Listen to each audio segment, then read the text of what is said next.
We are running. If I were to tell you what I know about this YouTube channel would be banned. Is like a super boost to your immune system. The key thing is understanding, what are you doing? The technique is not what you're doing. What you're doing is using a tool. It has this beautiful transformative effect. That's something everyone can do, even when you're in lockdown.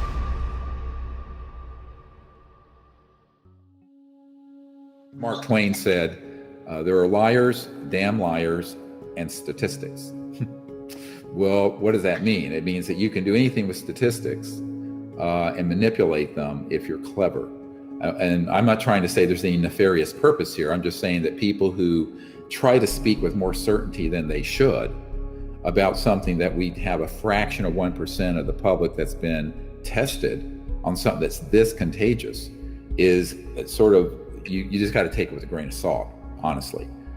Which is why they're assuming, the reason we're all on lockdown or social distancing is that they're assuming everyone potentially has it and doesn't know it because they don't have enough test kits. The reagents have been faulty.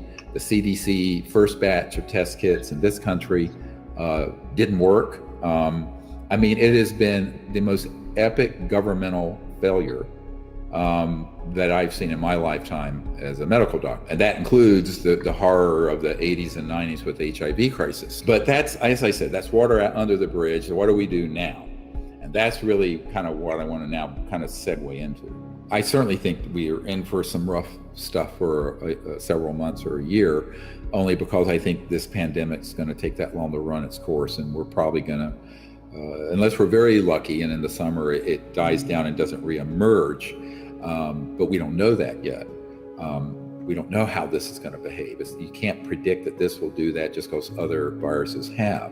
So the fact is, it could be a pretty rough period for a year or more.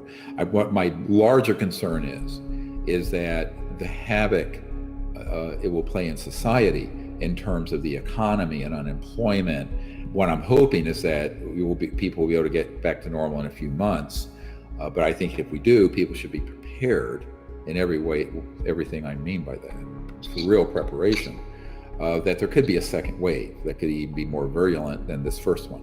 So, you hope for the best and you plan for the worst is what all emergency doctors do. And so that's just sort of my motto. You hope for the best and you plan for the worst. Everyone listening, I don't want to be alarmist, but I'm just going to tell you that there's a great deal more known about this. And I think that that's kind of water under the bridge, i.e., where did this come from? How did it emerge, et cetera, and so on. We have to deal with the hand we've been dealt, and it's out in the community now. The consequences of it are going to be devastating from a public health point of view, but I think from a societal point of view, with the numbers of people who are laid off, unemployment possibly going up above what it was in the Great Depression, and I think that's a possibility, may have a more devastating effect socially and civilizationally, and how we live and our livelihoods and what have you. But that's where we are. And I don't control the edicts from the federal or state government. I'm here to tell you as a doctor what the reality of this is and how you can respond to it, but also to respond to it in a way that keeps yourself not panicked at all and in a positive state of mind so that you stay strong and you stay healthy and your immune system is enhanced. And as I said, exercise is key to that. Good diet is key to that. Avoiding, bad drug use and smoking cigarettes in particular. I think the deadliest drug there is out there by far is cigarettes. 50,000 people die of overdoses of other drugs in this country every year, but we lose about 500,000 people from cigarette smoking every year in this country. In the United States, around the world, China, it's even worse because China is now the worst users of, most abundant users of cigarettes, because we got everyone in the world addicted. American tobacco companies got everyone addicted to the damn horrible stuff. So be very careful about that. And I think the other thing is, from my perspective, before I was a medical doctor, some people in the 73, 74, 75, and what I learned was that there's this amazing immune response and strengthening of the immune system that happens when you go into deep meditation, which is actually more powerful than sleep. So the meditative state and connecting to this expansive aspect of ourselves that's conscious, that actually is really strengthening to ourselves physically as well as mentally, psychologically, spiritually. So the meditative faculty, the ability to sit and be quiet and meditate and go into a deep state of relaxation and connect to that aspect of awareness that is beyond your individuality, which is actually infinite. That's what samadhi is when you have a very deep meditation. But even some sense of that, where you become calm and centered and feel relaxed and expanded, that is like a super boost to your immune system. And it also creates field coherence with the people we're with, but all over the world. And, this is one of the things that everybody will see on April 7th when Close Encounters of the Fifth Kind comes out. That we talk about what back then, sort of comically, was called the Maharishi effect, because what they did is we sent people into cities and localities where 1% of the population were experienced meditators who knew how to meditate and go into deep, quiet meditation. And when they did that, let's say the city had, 200,000 people.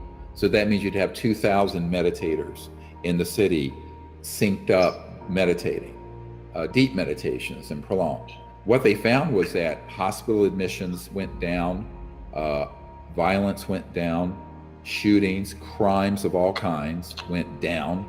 There was a field coherence that went out through that whole city, even though the other 99% of the city didn't know those people were in the city.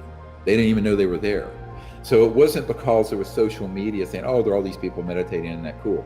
No, they were not there. This was back before there was social media. And these studies have been done in other settings and proven that there is this beautiful field coherence where things become aligned and coherent, very positive, when more than one person, groups of people, meditate together in a certain number. And it turns out the threshold number for that seemed to be very effective was about 1%. It's not like a polling booth. You don't need 51% to win the election. This is 1% you win the election, because you then create this harmonic, coherent field that is affecting everyone in your society. We can overcome it because there's no point panicking in fear, because the power of consciousness in the mind and people working collectively is much more powerful than a virus and much more powerful than any weapon that any people have ever created, and that we can transform the human future, but also kind of save ourselves by being connected to each other in this beautiful meditative state. I think after the film comes out and we have this new app and people can get trained and practice, there is something to practicing meditation. It takes some time to get your vibe going with it, but it's not difficult. You do that on a regular basis. You can do breathing exercises as well before or after you do the meditation, say with a mantra or a little prayer, or whatever you like using. The key thing is understanding, what are you doing? The technique is not what you're doing. What you're doing is using a tool to allow yourself to settle down and become centered and calm, where you feel connected to this great ocean of unbounded mind. And when you have that experience, and it begins to grow subtly sometimes at first, it is so liberating, and it's also very enhancing to your immune system, your body, your life, your inner guidance, your happiness. Take care of yourself. Really learn to meditate and take this time where you're not having to dash around in your day-to-day life to practice deep meditation and do it with other people if you're with people already, or you can do it in a way that's with social distancing with people, whether it's electronically or people that or that in your area where you keep a social distance and can sit together in quiet meditation and do this. You can do it anywhere. You can do it in your living room if the weather's bad. You can do it in your backyard. You can do it anywhere. that will really strengthen our civilization, but it'll strengthen your immune system, as I talked about before, because when you go into these deep meditative states, it's a very healing, amazingly healing thing to do.